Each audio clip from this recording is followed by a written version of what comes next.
Hi, brothers and sisters. I'm here now to share my testimony in front of you and the world of my dirt, my filth, and my shame. My testimony for these things I am not proud of. A lot of things have happened in my life. Like all of us, I am no different than any of yous. Where do I begin? I had a family when I was little. My mom, my dad, and my brother, my younger brother. And it was good, as I knew it to be. My parents over time ended up getting separated and getting divorced. I was my dad's girl. I was daddy's little girl. I always wanted to make my dad happy. Look, daddy, I got straight A's. Look, daddy, I brushed my teeth. My dad was everything to me. My mom was a different case. Nothing I did right was in my mom's and my mother's eyes were right. She told me almost daily she hated me. Called me things like Little Miss Muffet, a pill. I was a liar. Many, many things. After my parents' separation, my dad wasn't there anymore for me. My joy was gone. And it was just me and Mom and my little brother. My mother was physically and emotionally abusive to me. And my protector, my dad, was gone. Me and my mother had many battles, and a lot of them I deserved. After my dad left, I started smoking cigarettes. He had liquor underneath the kitchen sink, and my mother worked nights Monday through Friday, 5:30 to 2:30 in the morning. So needless to say, my house was the party house. I started drinking my father's booze, such as Dewar's, JB, vodka, many others. And as the bottles went down, I started filling them up with water so my mother wouldn't know. One day those bottles were gone. My mother must have caught on. From that, I started smoking pot. I started doing pills,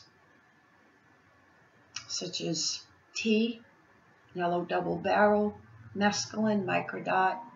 That brought laughter to me. Tea would just numb me.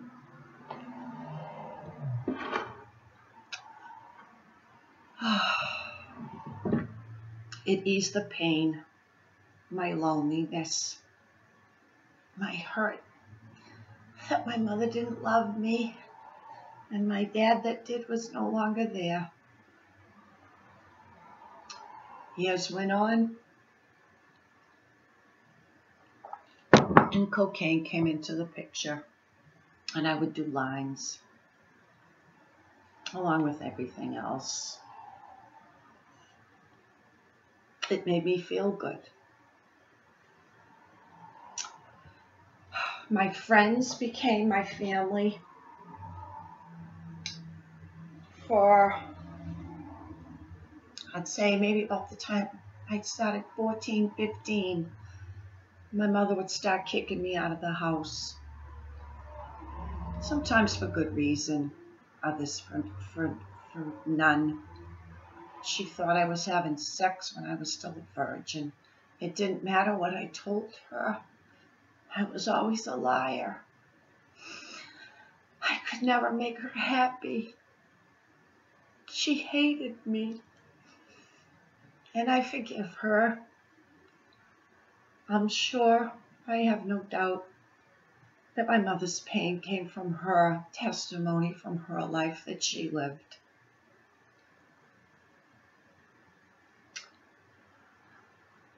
My friends, like I said, became my family. And when I got thrown out, I would find the party. And sometimes after the party, at 2, 3 in the morning when she was asleep, I would sneak back home. Or I would find a couch or a chair that I could crash on for the night at somebody's house. By the time I turned 16, well, let's go back when I was about 13. Like I said, my mother was very physical, and she would throw coffee cups, knives. She would attack me, scratch my face and me all over and rip my hair out. And I'll never forget one afternoon, another argument stemmed when she came to attack me. And I was like, Mom, this ain't happening anymore. You're not doing this to me anymore, Mom. And I had to put my mother in a headlock. And I held her there. And then I had to pin my mother on the floor and put my knees on her shoulders to hold her down. And I wouldn't let her up till she calmed down. I just wanted it to stop. I meant no shame to my mother. I just couldn't do it anymore. So, at 16, I got thrown out once again. And I said, this is it. I'm not going back. I can't do this. I found a place to crash for the night. I'm sorry. This particular time I got thrown out. I said, I'm not doing this anymore. And I was working at Burger King. And all the other times when I got thrown out, I could go find what bridge what woods everybody was partying in, and figure out what my game plan was. This time I got thrown out. I was working at Burger King. And I got ready for work. I put on my Burger King uniform and I went to work. And this was before cell phones. And the whole time I was there, I didn't know what I was going to do after I got off my shift that night. And a close friend, and dear to my heart, and I'll never forget what she did. She was my best friend throughout school. And she used to know every time I was scratched or banged up. And this time, she knew something was wrong. She just felt it. Something was wrong. She came to my work with her boyfriend, and she come up to the counter and she said, Robin, are you okay? And I said, no, Sue, I'm not. I get kicked out again. I don't know what I'm going to do. I don't want to go back there. I'm not going back there anymore. Her parents had a summer home or a vacation home in Florida, and they were away. And she said, Robin, don't worry about it. What time you get off work, I'll come and pick you back up. And you can stay at my house until you figure things out. And sure enough, as soon as I got off my shift, Sue and her boyfriend were there and took me home to her house and let me rest. Father has always, throughout my life, been there for me. Always when I needed him most. I used to think it was my grandparents. I didn't know who it was or what it was, but time after time when I needed somebody or something, anything, Father always sent me comfort. So I stayed at Sue's for that week's time, trying to figure out what am I going to do, where am I going to go. And mind you, I was still in high school. My mother always used to tell me just for me to quit school and get a job to help her. I was only a little kid. Only a little kid. Anyways, I apologize for I'm all over the place. So, while I was with Sue, I thought of my neighbor growing up. She was older now and had an apartment over by the park where we used to hang out and smoke pot and drink and drug and all that we were doing and play horseshoes. And I thought of her. She had just broken up with, and Coke was in the picture too. Don't want to forget. And I went to Sue, two Sues, and her and her husband had separated and she had a small child. And I asked Sue, can I come live with you? She knew my mother. It was a four-family. I grew up downstairs on one side, and her parents grew up on the other side. So I went and lived with Sue, number 2. And I finished high school. I worked at Burger King. I babysat her son. I gave her what I could, and I did everything. And I thank Sue, both of you, for giving me shelter and comfort when I needed it. Again, Father was there for me.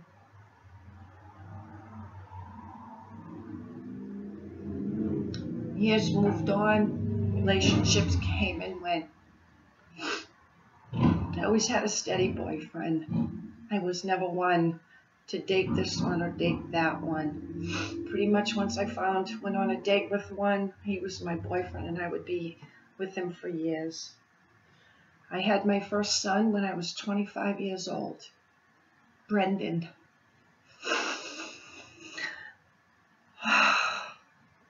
My love with Brendan. Me and his dad, another failed relationship. And I left him. And I went back to study the Bible because to the Jehovah Witness, I forgot to mention that part. When I was about 13, 14, Jehovah Witnesses came and knocked on my door. And days before that, me and my friends, when we were all stoned, were asking questions that didn't make sense in the Bible. A couple days after that, 2 Jehovah Witnesses showed up at my door. My mother was in the bathtub. Me and Sheila answered the door. We tried to stump the Jehovah Witness. My mother asked who it was. I told her. She told me to have them wait because she wanted to talk to him. So from that day forward, I went from no religion to Jehovah Witness at the Kingdom Hall. We would go 2 times a week to the Kingdom Hall, 2 hours a shot, and then we had Bible study that we would go to a woman's house and Bible study at my house. I never wore a dress. I looked awkward in a dress. And I would come home from the park and being stoned out of my mind, throw my church dress on with my Bible and walk out, and all my friends would be out there. My mother would scream and beat and swat me as we were driving there and yell and scream at me. And the minute we pulled into the parking lot, it was okay. Put the pretend face, everything's good on. But she did what was right for her. So, moving again forward, when I left Brendan's father, I went back to the Jehovah Witness. I had prayed to Jehovah. Jehovah, how am I going to raise my baby all alone? Help me. The next morning, 2 Jehovah Witnesses were at my door, and I started studying. Back to the Kingdom Hall.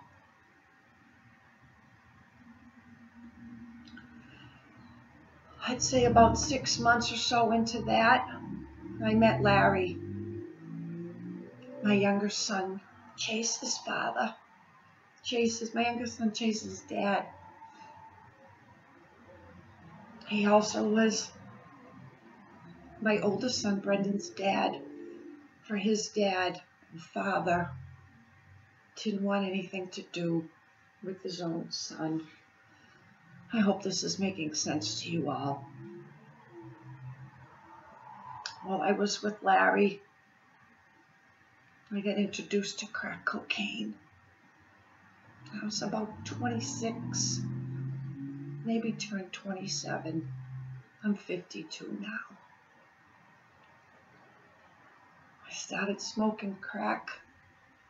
I didn't think much of it. Until little by little, it was taking over me. I actually moved out of that apartment on Hill Street up to Beacon Street, thinking if I just moved, my life would change and go back to normal. It didn't. It just escalated. I was up for days, not knowing what day it was. It was awful. Ugh. I tried checking myself into rehab a few times. Didn't work.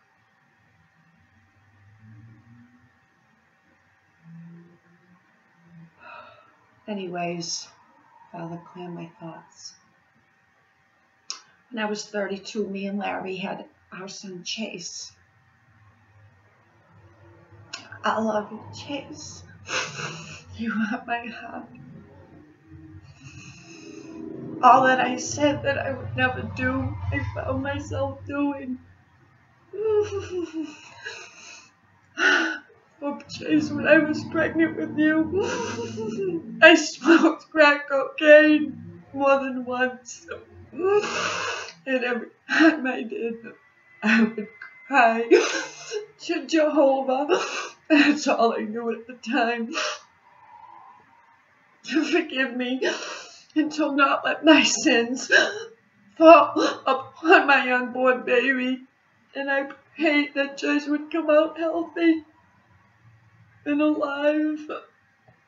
My shame.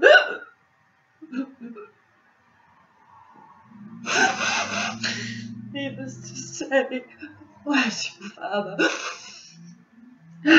Chase come out healthy. Matter of fact, the night he was born, I was using, and my water broke, and I was so scared. But once again, Father was there with me. He didn't let my sins fall upon my child. And the doctor that did the delivery, she let me stay in the hospital for 3 days with my child. And they didn't take him away from me right then and there. Bless you, Father. Thank you, Father.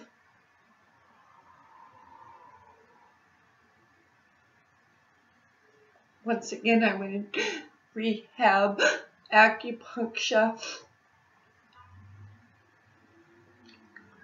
doctor's appointments, NA. I just never could do it. I could never shake it, could never quit it. I would cry myself to sleep constantly. And out of my shame, I used, because I couldn't think. It numbed me. It took all my pain away. I never had any family. I always desired family. And my 2 children, who were all my family, what I was doing to them.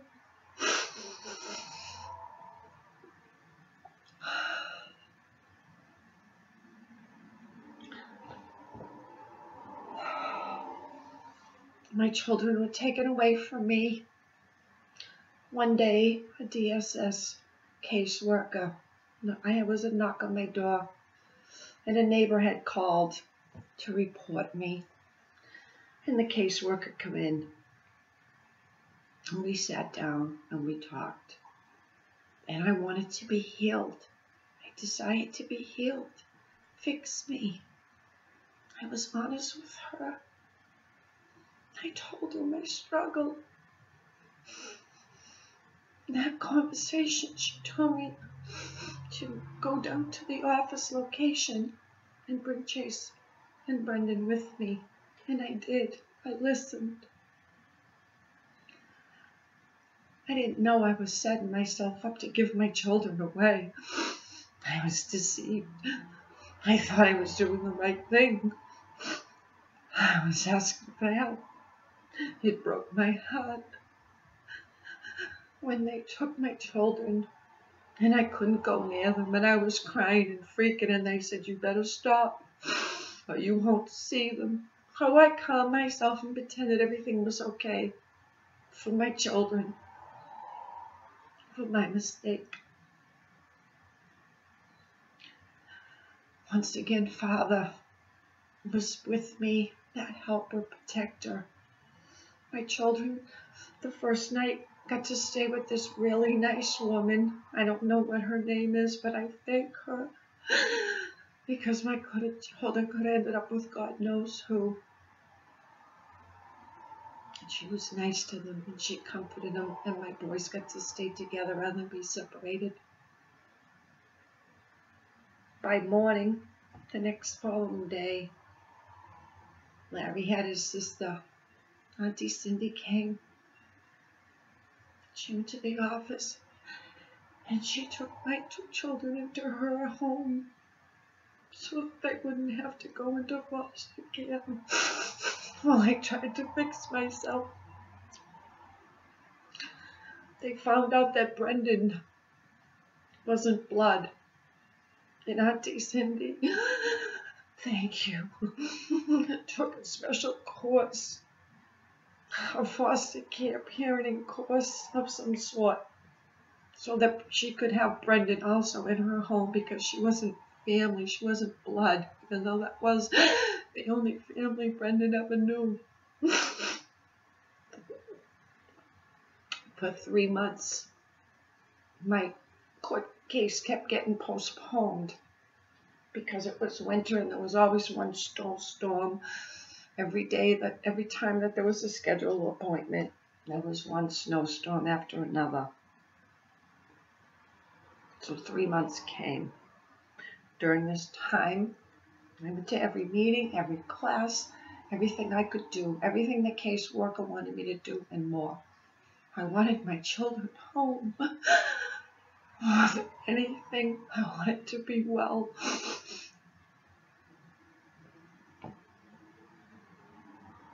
My court case finally came. Days before that, I had smoked some pot. See, I couldn't use, but I could drink. I could drink wine every night to get me through. And that was okay. You can't test positive for alcohol in you. That was acceptable to DSS. Still don't understand that. But anyways, I smoked some pot. And my caseworker called to tell me my urine came out positive. And I denied it at first. I said, "Oh, I was just in the car with some friends. They were smoking it, not me." She said, "Robin, you've been open and honest with me up till now. Don't start lying to me." And I said, "Yes, I did. I took 2 hits. What are you going to do to me now? My children." Another blessing from Father is when we went to court, my caseworker went before the judge and requested my children be sent home to me.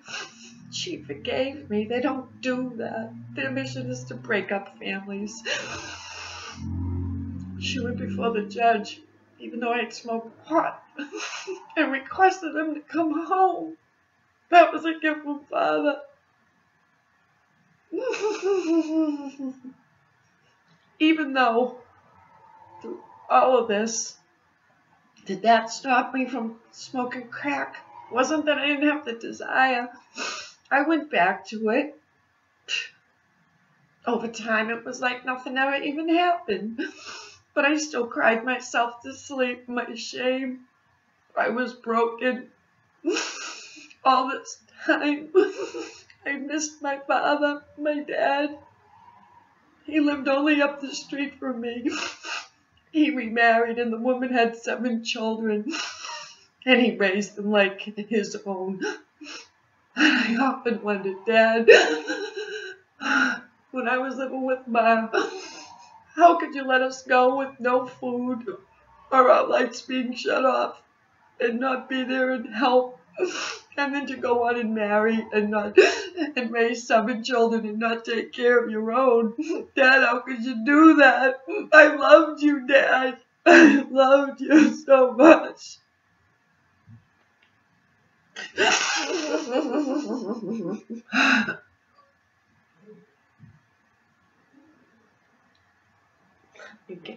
Regain my thought. So, again, I tried any way I could to kick my habit, crack cocaine. I don't regret the things that I lost. What I regret that I lost was spending time with my children, for they are grown now, and I can never get that back. I can never get those moments back.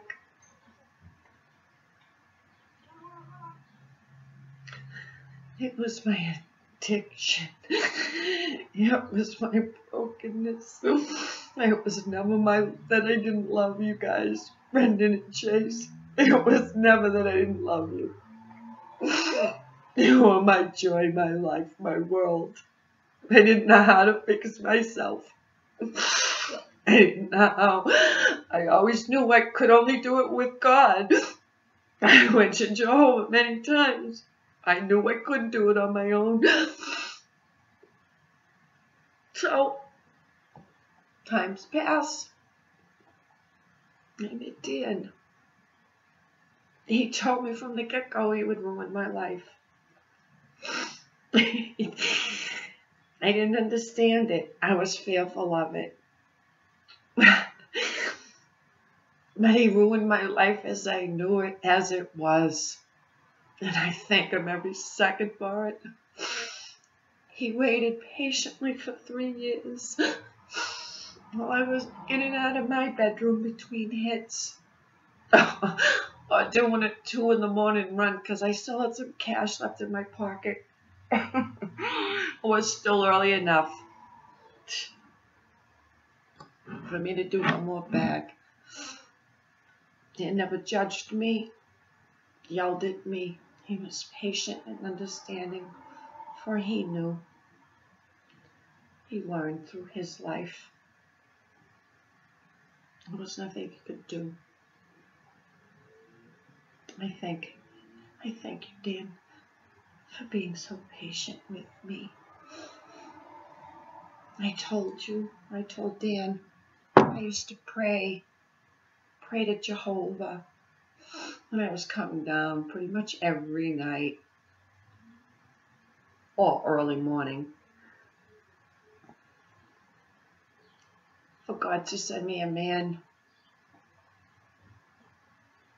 who understood the struggle with drugs, but I didn't want him to use it. I didn't want another boyfriend who was a druggie or a drug dealer or an alcoholic or this or that. I wanted somebody who understood, who I could be honest with. I wanted a man of God, who loved God, religion, the truth. And Father sent him to me. He ruined my life, he did.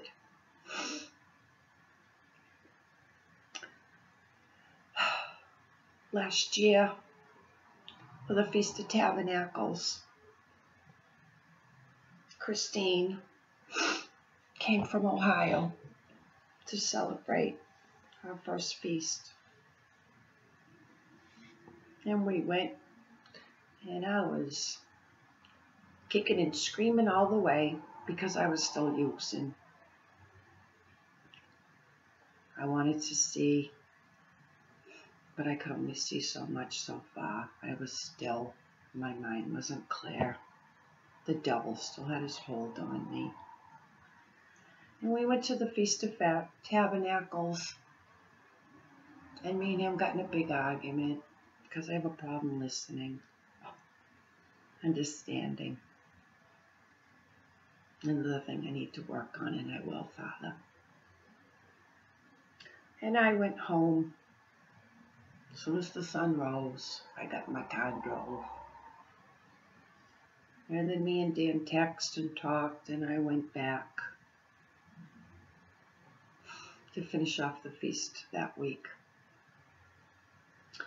And then after we got back, a week or whatever it was later, me and Dan had another blowout, and I spewed lies from my mouth, crazy thoughts. And I kicked him and Christine out. And they packed up and left, and when they left this area, and usually when I mess up, always when I mess up, I meditate on what I've done, what went, and then I come around that I want to apologize. And I text Dan and Christine about how sorry I was and the way that I acted, and asked them if they would come back home, and that I would be good this time. Promise. Once again, I promise I'll be good. Dan asked me, we'll come back home. Just don't use. Just wait till I get there. And I said I won't. And they came that evening. And I sat and talked and I cried to Father. And I begged him, Father, I didn't beg him, I was yelling and screaming. Father, take this from me, Father. Please, why can't you take this from me? I don't want this in my life anymore. Father, please take this from me. And Dan said to Christine, let's go. And we immediately sat and we all held hands on this couch in this area. And Dan prayed, and we all rocked. And he prayed to Father. I don't even remember the words. Then after he was finished, he went in my bedroom and he cast out all the demons because that was my spot. And I said, make sure you look under my bed and under my closet because I knew they were in there. I knew they were in there. And he wiped clean went through this whole house. And you know what? This is my testimony. And Christine can bear witness to this. That from that very moment, Father delivered me from my struggle of addiction. There is no more switching it up for something else. There is no more desire. There is no more, oh, Father, please let me not use today. Just help me through this 1 minute of this one day. There is no more of it. It was gone. Oh, Father. He's truly amazing. With him, all things are possible. I lived it. I bear witness to it. And I thank Dan for staying with me and hanging in with me so that I could find my way home. I just want to end with, I hope I did a good job before Father to help at least one of yous come to the truth. For it is good. It is good. It's not easy, but it's good. It's way better than the life I was leaving. I wouldn't go back there for all the tea and China. What I do want to say is, today, I don't care what the world thinks of me or judges me on. Today, it's what Father thinks of me only. The world, you can love me, hate me, I'm crazy. But Father healed me and still is at this present moment. I thank you all for your time. I love you all. Thawada Shalala. I didn't even say that right. Oh, shalom. Oh.